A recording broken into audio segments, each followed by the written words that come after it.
आज पूरी दुनिया तबाही के दहाने पर है। घरों से आग के धुएं उठ रहे हैं, बस्तियां जल रही है, कहीं पर दिखने वाला धुआं है, कहीं पर न दिखने वाला धुआं है। जुल्म का दौर दौरा है, जमीर फरोशों की मंडी लगी हुई है। इंसान जुल्म और जबर का शिकार है। इंसान एक दूसरे पे जुल्म कर रहा है, उसको एहसास ही नहीं है कि मेरा क्या होगा। वो सोचता है कि कौन है और मेरा कौन क्या कर सकता है। मासूम बच्चों का कत्ल हो रहा है, कातिल सोचता है मेरा कौन क्या बिगाड़ेगा। मेरे पास दौलत है, मेरे पास ताकत है, मेरे पास कुव्वत है, मेरे पास हुकूमत है, मेरे पास इख्तिदार है। मैं चाहूं घरों को जला दूं, मैं चाहूं बच्चों को कत्ल कर दूं, मैं चाहूं लोगों के साथ बुरा सलूक करूं। इस तनाजुर के अंदर जब आप इमाम हुसैन की जिंदगी को देखेंगे तो इमाम हुसैन वो हस्ती है जिसने दुनिया को ये तसव्वुर दिया है कि जुल्म करना भी नहीं चाहिए और जुल्म सहना भी नहीं चाहिए। इमाम जी। हुसैन ने वो बेदारी पैदा की है, जुल्म मत करो। बल्कि उनके वालिदे बुजुर्गवार सैयदुस सादात मौलाए कायनात सैयदना अली करमल्लाहु ताला वजहुल करीम फरमाते हैं, अल्लाह काफिरों को तो मोहलत देता है मगर अल्लाह जालिमों को मोहलत नहीं देता। जुल्म की उम्र बहुत ज्यादा नहीं होती और जालिम की उम्र भी बहुत ज्यादा नहीं होती। जब किसी को देखो कि वो जुल्म कर रहा है तो समझ जाना बहुत जल्द ये तबाही के दहाने पर पहुंचेगा, बहुत जल्द ये बर्बाद होगा, बहुत जल्द ये सफे हस्ती से मिटाया जाएगा। अल्लाह अकबर। आप अंदाजा फरमाएं, इमाम अली मकाम अला जद्दी वाली सलाम जुल्म के खिलाफ उठने वाली एक तहरीक का नाम है। अफसोस हमने इमाम हुसैन की करामतों को तो देखा, हमने इमाम हुसैन के फजाइल को तो देखा और देखना भी चाहिए, लेकिन किरदार हुसैन आज हमारी निगाहों से पोशीदा है। इमाम हुसैन उस जरी, उस बहादुर और ऐसी ताकतवर हस्ती का नाम है जिसने वक्त के जालिम के खिलाफ सीना सिपर होकर के मैदान करबला में आकर के खड़े हुए थे और दुनिया को बताया था जब जुल्म हो तो जुल्म के खिलाफ खड़े होना चाहिए। अल्लाह अकबर। यजीद उस जालिम का नाम है जिसने सौतेली माँ पे जुल्म किया। यजीद उस जालिम का नाम है जिसने महरमात पर जुल्म किया। यजीद उस जालिम का नाम है जिसने शरीयत पर जुल्म किया। यजीद उस जालिम का नाम है जिसने कौम पर जुल्म किया। मेरे इमाम उसके खिलाफ उठ करके खड़े हुए और लोगों को बताया कि जालिम की हैसियत क्या होती है। याद रखना, जालिम ताकतवर नहीं होता बल्कि हमेशा जालिम बुज़दिल होता है।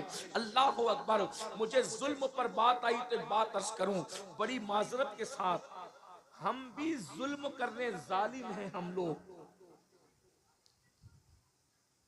हुसैनी कभी जालिम नहीं होता। हुसैनी मजलूम तो हो सकता है, जालिम नहीं होता। लेकिन आज हम जुल्म कर रहे हैं। बेटियों पर बाप जुल्म कर रहा है, बीवी पर शौहर जुल्म कर रहा है, मुक्तदी इमाम पर जुल्म कर रहे हैं, पड़ोसी पड़ोसी पे जुल्म कर रहा है। हम भी जालिम हैं। थोड़ी सी दौलत आई, जालिम हो गए। बीवी पे जुल्म क्या है? एक बीवी के होते हुए किसी दूसरी औरत के साथ नाजायज ताल्लुकात कायम करना, ये बीवी पे जुल्म है। और याद रखना, जालिम जुल्म करके सो जाता है मगर मजलूम को नींद नहीं आती। मजलूम भी जागता है और जी। मजलूम का खुदा भी जागता है। बेशक बेशक। और ये बात याद रखना, वो बद्दुआएं जो जबान से निकलती है वो उतना इंसान को तबाह नहीं करती जो खामोश बद्दुआएं इंसान को तबाह करती। सही बात। हक है, हक है। खामोश बद्दुआओं से डरो, ये खामोश बद्दुआएं बड़ी खतरनाक है। लंका में लगने वाली आग उतनी तबाही नहीं मचाती जितना खामोश बद्दुआएं इंसान की जिंदगी में तबाही मचाया करती है। ये खामोश बद्दुआ क्या है? खामोश बद्दुआ के कोई अल्फाज नहीं होते, खामोश बद्दुआ की कोई आवाज नहीं होती। खामोश बद्दुआ सिर्फ निगाहें उठा करके किसी की तरफ देखती है, और जिसकी तरफ देखती है फिर उसका हाल ये है कि अल्लाह अकबर, मेरे आका फरमाते हैं मजलूम की आस से बचो, मजलूम की बद्दुआ से बचो। अल्लाह के और मजलूम की बद्दुआ के दरमियान कोई पर्दा नहीं है। इधर निगाह उठती है और उधर मजलूम की बद्दुआ बाबे जाबत इलाही से टकराती है। मेरी बात तवज्जो से सुनना। आज मैं किरदार इमाम हुसैन पेश करने जा रहा हूं, लेकिन बात मजलूम और जालिम की आई है तो एक बात आपके सामने पेश करूं। आज दौलत है, फैक्ट्री है, माल है, कितने जवान है जो बीवी के होते हुए किसी न किसी के चक्कर में फंसे हुए, वो जालिम है। ये हंसने की बात नहीं, ये हंसने की बात नहीं, बल्कि पलट कर एक बात और कह दूं, कुछ ऐसी जालिम औरतें भी हैं जो शौहर के होते हुए किसी और तरफ अपने दिल को लगाए हुए, वो भी बदतरीन औरतें हैं। ये जुल्म है। और एक बात आपको बताऊं, कत्ल करना जितना बड़ा जुर्म है, उससे बड़ा जुर्म बेवफाई करना है। शौहर का बीवी के साथ आज हमारे घर जल रहे हैं, छोटे छोटे नन्हे नन्हे बच्चे कभी माँ का मुंह तकते, कभी बाप का मुंह तकते हैं, क्योंकि जब किसी शौहर का दिल किसी और औरत से नाजायज तौर पे लग जाता है तो उसको अपनी बीवी अच्छी नहीं लगती, वो बीवी से लड़ता झगड़ता रहता है। और जब किसी औरत का दिल किसी गैर मर्द से लग जाता है तो उसको अपना शौहर अच्छा नहीं लगता, वो भी हमेशा उससे लड़ती झगड़ती रहती है। लेकिन आइए, ये जुल्म है। और मैं आपसे कह दूं कि अल्लाह रब्बुल इज्जत जालिम को बहुत बदतरीन मौत अता करता है। जालिम और मजलूम की बात आइए तो एक बात मुझे याद आई, हलाकू कैसे मरा? खामोश बद्दुआ से मरा। मैं पहले कह रहा हूं, खामोश बद्दुआ बड़ी खतरनाक होती है। अल्फाज वाली बोलने वाली बद्दुआ भी खतरनाक होती है, लेकिन खामोश बद्दुआ ज्यादा खतरनाक। आज मैं आपको यह कहना चाहता हूं, खामोश बद्दुआओं से बचो, खामोश बद्दुआओं से डरो। ये खामोश बद्दुआ क्या है? आप जिस पे जुल्म कर रहे हैं वो आपको कुछ कह ही नहीं रहा है, और उसका न कहना ये खामोश बद्दुआ। और जो खामोश बद्दुआ देते हैं वो अल्लाह के बड़े करीबी लोग होते हैं, इसलिए कि वो जानते हैं कि मेरी सुनने वाला कोई नहीं है, मेरी सुनने वाला सिर्फ एक है और वो अल्लाह है, और अल्लाह बहुत ताकत वाला है। इसलिए कभी किसी पे जुल्म मत करना। हलाकू कैसे मरा? हलाकू को मुसलमानों से बड़ी नफरत थी। ध्यान से सुनना, और आप अच्छे से सुन भी रहे, लेकिन मिंबर वालों की भी थोड़ी तवज्जो की वो दुआ दे दें। मैं उनकी मालूमात में कोई इजाफा नहीं कर सकूंगा। 500 550 किलोमीटर का सफर करके सीधा आपके मिंबर पर आ रहे हैं, इसलिए मैं अगर आपका साथ रहा तो कुछ बात कर सकेंगे, और मुझे यहाँ से फिर पूरनपुर जाना है दूसरे जलसे में। ठीक, स्टेज वाले भी थोड़ा बैठ जाए, आपको भी बैठने की जरूरत से बैठ जाए, सुन ले थोड़ा। हलाकू को मुसलमानों से बड़ी नफरत थी, इसलिए कि उसके ऊपर की नस्लों ने, चंगेज खान वगैरह ने बहुत जुल्म किया। इतने मुसलमान काटे उन लोगों ने कि मुसलमानों के कटे हुए सरों से उन्होंने मीनार तामीर की। हमारी किताबें जला दी। हलाकू चंगेज खान की तारीख है, मैं कोई नफरत की बात नहीं कर रहा हूं, मैं तारीख बयान कर रहा हूं। आप उसको सुने तो आपको समझ में आएगा। हलाकू और चंगेज खान की जुल्म की तारीख, अगर आप हिस्ट्री के तालिब इल्म हैं, आपने अगर हिस्ट्री पढ़ी है तो आपको पता होगा कि मुसलमानों के सरों पर उन लोगों ने मीनार तामीर किए थे। इतनी गर्दनें काटी थी कि कई दिन तक दरियाए दजला के अंदर सिर्फ धड़ बहते रहे और खून बहता रहा। इतना कत्ले आम हुआ बगदाद की सरजमीन पर मुसलमानों का कि कई दिन तक दरियाए दजला में जो धड़ और खून बह रहे थे, तो दजला का पानी सुर्ख हो गया था। डाब का, तालाब का पानी सुर्ख होना समझ में आता है, लेकिन बहता हुआ पानी, कितना खून उसमें आया होगा कि बहता हुआ पानी खून में तब्दील हो गया, सुर्ख हो गया। लेकिन हलाकू की मौत बयान करने से पहले मेरे जहन में एक बात फिर आ रही है कि आखिर अल्लाह हलाकू और चंगेज खान जैसे जालिम मुसलमानों पर कब मुसल्लत करता है और क्यों मुसल्लत करता है। ये बात याद रखना, मुसलमानों पर अल्लाह जालिम कभी मुसल्लत नहीं करता, क्योंकि वह अपने बंदों से 70 माहों से ज्यादा प्यार करता है।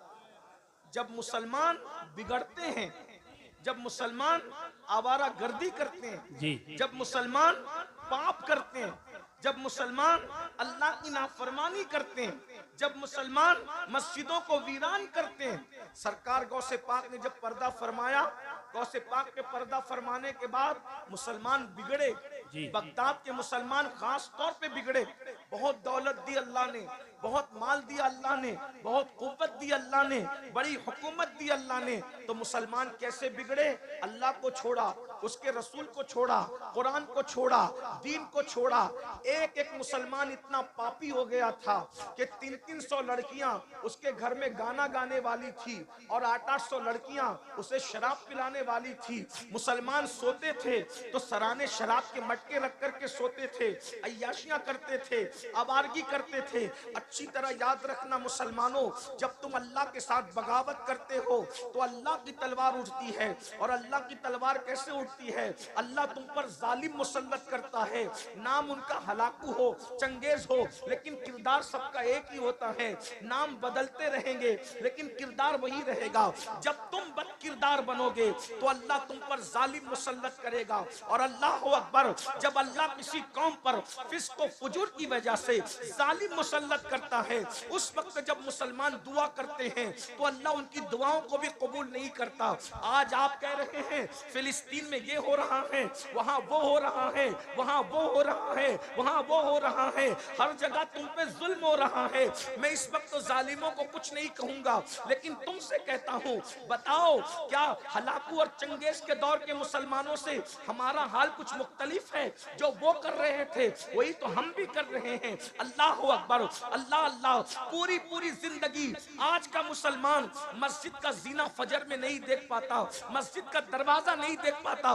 बोलो कितने मुसलमान फजर पढ़ते हैं। अल्लाह अकबर, जलसों में हजारों हैं और फजर की नमाज में उंगलियों पर गिन सकते हो। ये कैफियत है मुसलमानों की।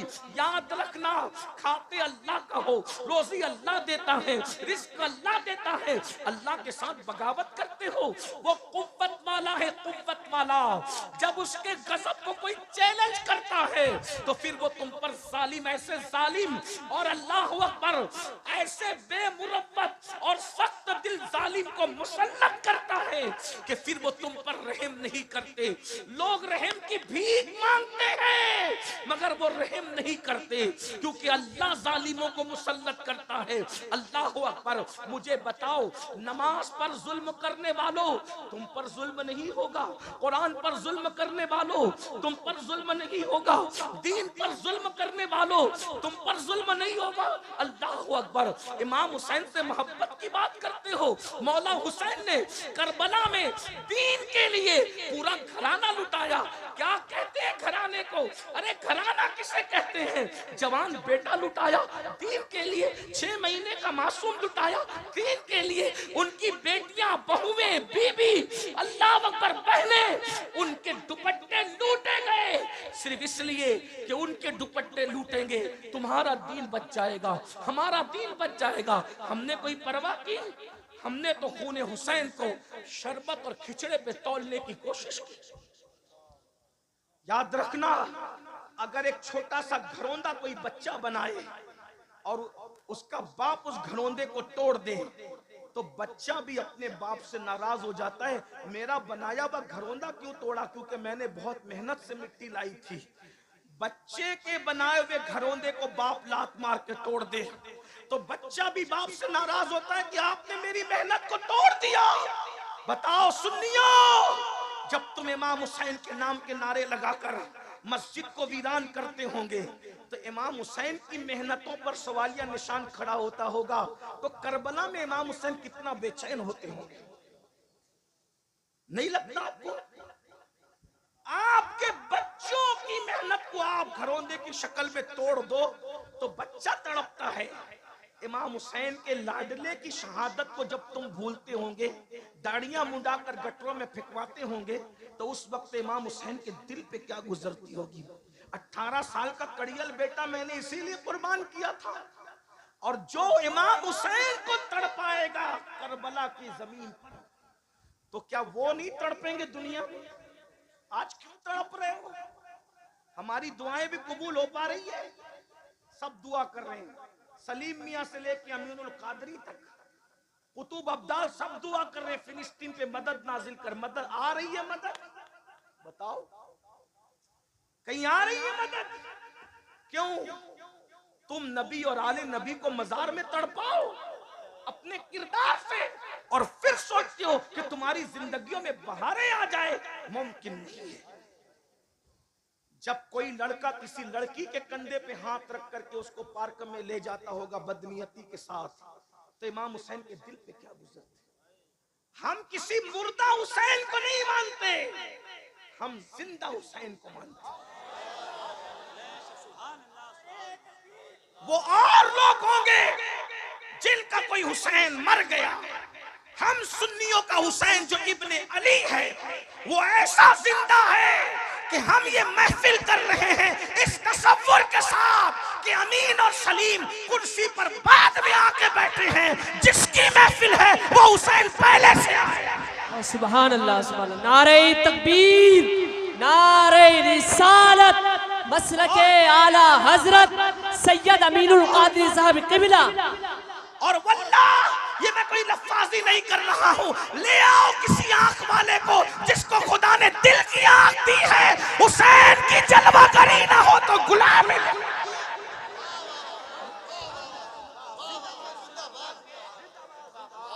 अरे जब उनके बेटों के बेटों के बेटों का बेटा एक वक्त में 70 मुरीदों के घर जा सकता है, तो फिर इमाम हुसैन इस जैसी कितनी महफिलों में। अरे तुमने इमाम हुसैन को समझा क्या है? हुसैन उस हस्ती का नाम है जो जब चाहे जहां चाहे अल्लाह के इज़्न से रूहानी तौर पर तशरीफ ले जा सकते हैं। आप इमाम हुसैन की ताकत को समझते क्या हो? फिर कोई कहेगा कि अमीनुल कादरी अगर इतने ताकतवर थे फिर शहीद क्यों हुए? मैंने कहा यही तो बात है, ताकत दिखाने नहीं गए थे बल्कि कुर्बानी देने गए थे। जब कुर्बानी देने जाना होता है ताकत नहीं दिखाई जाती, फिर सर रख दिया जाता है। फिर सर रख दिया जाता है इसलिए कि अगर ताकत दिखाएंगे तो शहादत का मर्तबा कैसे मिलेगा? और वो तो पाले ही गए थे शहादत के लिए। अब फर्क क्या है सुन ले। एक सैयद वो है जिसे इमाम हुसैन कहते हैं, वो कुर्बानी देने गए थे, और एक सैयद वो है जो ताकत दिखाने आया था। दोनों में फर्क देखो। ताकत दिखाने वाला सैयद पूरे अना सागर को कटोरे में समेट कर बताता है देख मेरी ताकत कितनी है, और इस्तिकामत दिखाने वाला सैयद पूरा घर लुटा करके कहता है कि देख मेरी कुर्बानियों के जज्बात।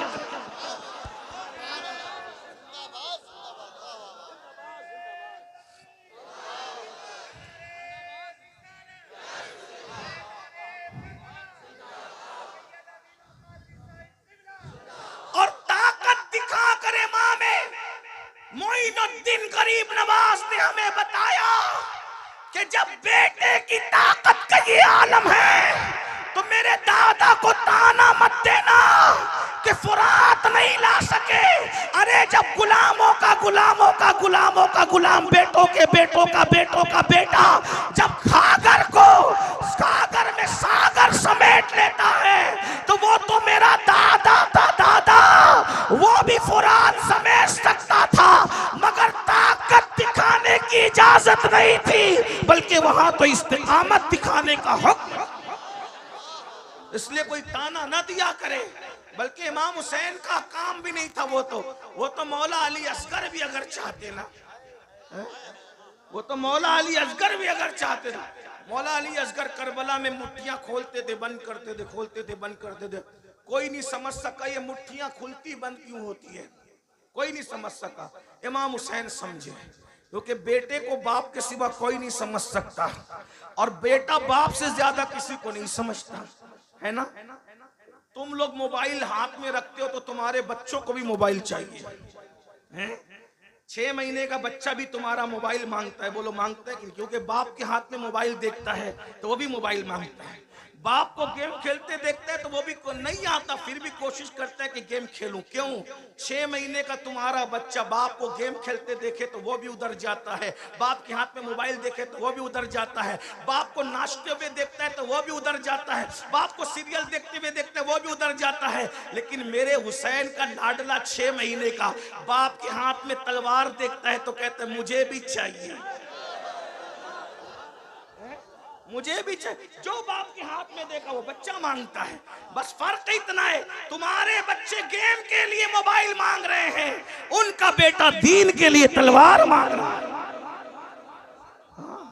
मैं तो यही कहता हूँ, लोग कहते हैं हमें अली समझ में नहीं आता। मैंने कहा समझने की कोशिश भी मत करना। जब 6 महीने का अली समझ में नहीं आता तो 63 साल का अली तेरे समझ में कैसे आ गया? इमाम हुसैन ने तीनों बेटों का नाम अली इसीलिए रखा था। जब यजीद के दरबार में काफिला पहुंचा तो इमाम ज़ैनुल आबिदीन से पूछा तेरा नाम क्या है? कहा अली। कहा मैंने सुना कि अली तो कट गया, कहा उसका नाम भी अली था। तो कहा कि मैंने सुना वो 6 महीने का अली वो भी कट गया, कहा उसका नाम भी अली था। तो यजीद ने गुस्से में आके कहा और तेरे बाप को अली के सिवा कोई नाम ना मिला। तो इमाम ज़ैनुल आबिदीन ने कहा शुक्र कर वो तो 3 ही पैदा हुए, अगर हजारों भी पैदा होते तो मेरा बाबा सबका नाम अली रखता। नारे तकबीर, नारे रिसालत, फैज़ाने शहीद आज़म, मसलके आला हजरत, नारे हैदरी। वाह वाह वाह वाह, तीनों का नाम अली रखा। क्या बात। तवज्जो है, नहीं है तो कोई बात नहीं, लेकिन अगर है तो फिर तवज्जो। तीनों का नाम अली रखा। क्यों अली रखा? क्योंकि इंसान की जिंदगी के 3 दौर होते हैं। इंसान की जिंदगी के 3 दौर होते हैं, जवानी, बचपना और ढलती जिंदगी। बुढ़ापा नहीं कहता, इसलिए कि जिसको बयान कर रहा हूं वो कभी बूढ़ा नहीं हुआ, रसूलुल्लाह ने उसको जवान।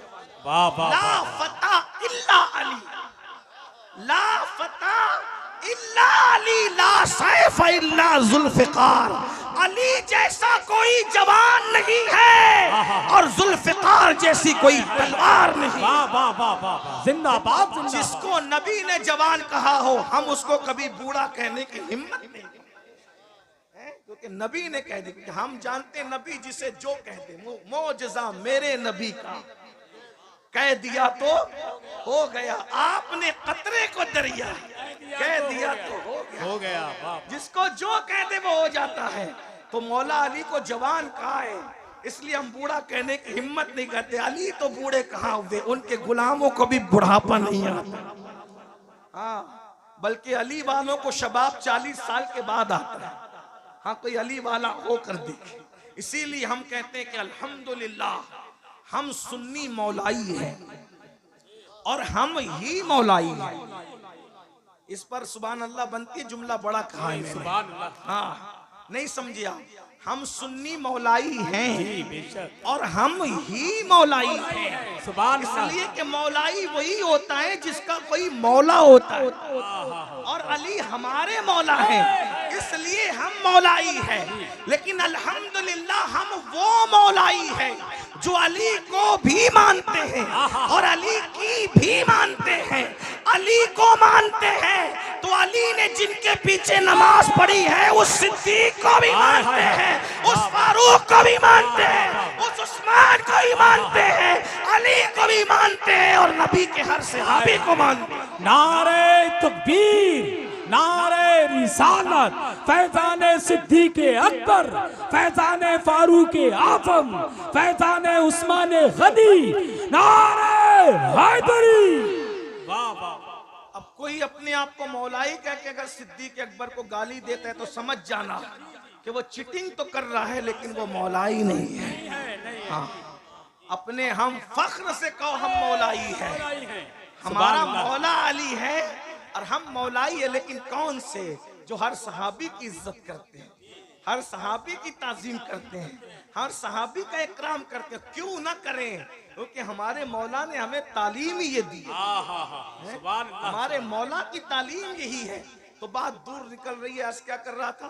3 दौर होते और मौला हुसैन के 3 बेटे, अली अकबर, अली औसत, अली असगर। ठीक, अब लोग कहेंगे कि हुसैन अली तो दुनिया से चले गए, हमने अली को देखा नहीं। तो मेरे मौला ने, मौला हुसैन ने तीनों शहजादे करबला में लाए और ला करके बताया ये मेरा अली असगर है। यानी अगर अली का बचपना देखना है तो मेरे अली असगर को देखकर अंदाजा कर लो। जब अली का पोता असगर ऐसा, अली असगर ऐसा है, जब अली का असगर ऐसा है तो खुद मौला अली कैसे होंगे? जी क्या बात। ठीक, फिर कहा हमने खैबर नहीं देखा, अली की शुजाअत नहीं देखी, तो मैदान में अली अकबर को भेजा और कहा जाओ शुजाअत दिखाओ अपनी और बता दो जब अली के पोते की शुजाअत ऐसी है तो जो असली अली है उसकी शुजाअत। वाह वाह वाह वाह वाह, जिंदाबाद जिंदाबाद, सुभान अल्लाह सुभान अल्लाह। कहा हमने अली का सब्र नहीं देखा, तो ज़ैनुल आबिदीन को जिंदान भिजवाया, हथकड़ियां लगवाई, पैरों में बेड़ियां डलवाई। कहा शुजाअत अली देखना है तो अली अकबर को देख, अली का बचपन देखना है अली असगर को देख, और अली का सब्र देखना है तो अली औसत साहिब सज्जाद को देख। वाह वाह वाह वाह, सुभान मुझे अल्लाह। अंदाजा हो जाएगा। बात दूर निकल गई। क्या अर्ज कर रहा था? अल्लाह अकबर। जिस वक्त कौम अय्याश और आवारा हो जाती है तब अल्लाह उन पर जालिम मुसल्लत करता है। आज हम आवारा हैं, माफ कीजिएगा मैं और आप सब। मैं अपने आप को अलग करके तकरीर नहीं करता क्योंकि मैं ये समझता हूं कि आपसे ज्यादा गुनहगार मैं हूं। कोई तकवा परहेजगारी की बात नहीं करते, लेकिन बात सुन लें, बहुत अच्छे से सुन रहे हो, तवज्जो कर। आज आवारा हैं, गाने सुन रहे हैं, फिल्में देख रहे हैं, औरतों पे पाप की नजरें डाली जा रही है, सूद के धंधे कर रहे हो, हराम कारोबार कर रहे हो, हराम खा रहे हो, हराम पी रहे हो, हराम देख रहे हो, हाथ हराम, पैर हराम में मुब्तला, आंखें हराम में मुब्तला, दिमाग हराम में मुब्तला, हराम हराम हराम। अब बताओ इससे इमाम हुसैन कितने तड़पते होंगे, बेचैन होते होंगे। उनकी कुर्बानियों के सवालिया निशान आपने। जिस दिन मुसलमान करबला वालों का वफादार होगा, किसी माँ ने किसी को दूध नहीं पिलाया कि तुम पे जुल्म कर सके। जब हलाकू और चंगेज खान को अल्लाह ने मुसल्लत किया, अल्लाह ने मुसल्लत किया, इन पर 300-300 लड़कियां गाना गाने के लिए रखते थे, 800-800 लड़कियां शराब पिला। आज कितने मुसलमान हैं जो शराब नहीं पी रहे? एमडी, हेरोइन, ड्रग, भंग, शराब, और जो बड़े शरीफ मुसलमान हैं वो खांसियों की दवाएं, कोरेक्स वगैरह, मेडिकल से लेकर के 3-4 बोतलें पी के नशा करता है। कोई कुछ सूंघ कर करता है, कोई पी के कर। नशा किसी से भी करो, नशा नशा है। बहुत परहेजगार अपने आप को लोगों के दरमियान साबित करके निजात नहीं पा सकते। अल्लाह सबको जानता है बेशक। बल्कि आजकल तो हुक्का, नौजवानों में जो हुक्का चला है, नौजवानों के हुक्के की बात करें, फ्लेवर वाला हुक्का, उस हुक्के को बहाना बनाकर उसमें नशे की चीजें डाल करके नौजवान लड़के नशा कर रहे हैं। ये बुजुर्गों का जो हुक्का है, मैं उस पर कोई बात नहीं कर रहा हूं, नौजवान छोकरों की बात कर रहा हूं। हुक्के में नशे की चीजें डाल के नशा करते हैं और ये नशा तुम्हें बर्बाद कर रहा है। लड़कियां तक हुक्का पी रही हैं, हैरत की बात है। एक दौर वो था कि मुसलमानों की बेटियां चाय पीने के लिए डरती थी। हालांकि चाय कोई हराम नहीं है, हमारी बेटियां चाय पीने में शर्माती थी, हमारी बेटियां किसी के सामने खाना खाने में शर्माती थी। आज भी कुछ घर की औरतें ऐसी हैं जो शौहरों के सामने खाना नहीं खाती, उन्हें शर्म आती है, शौहर के सामने कैसे खाऊं, देवर के सामने कैसे खाऊं। कुछ औरतें ऐसी हैं, बूढ़ी हो गई, 90 साल की उम्र को पहुंच गई, मैंने ऐसी औरतों को देखा है कि दामाद के सामने सास ने कभी खाना खाने की हिम्मत नहीं की कि मेरा दामाद बैठा। ये हया का मामला था। और आज हमारी बेटियां होटल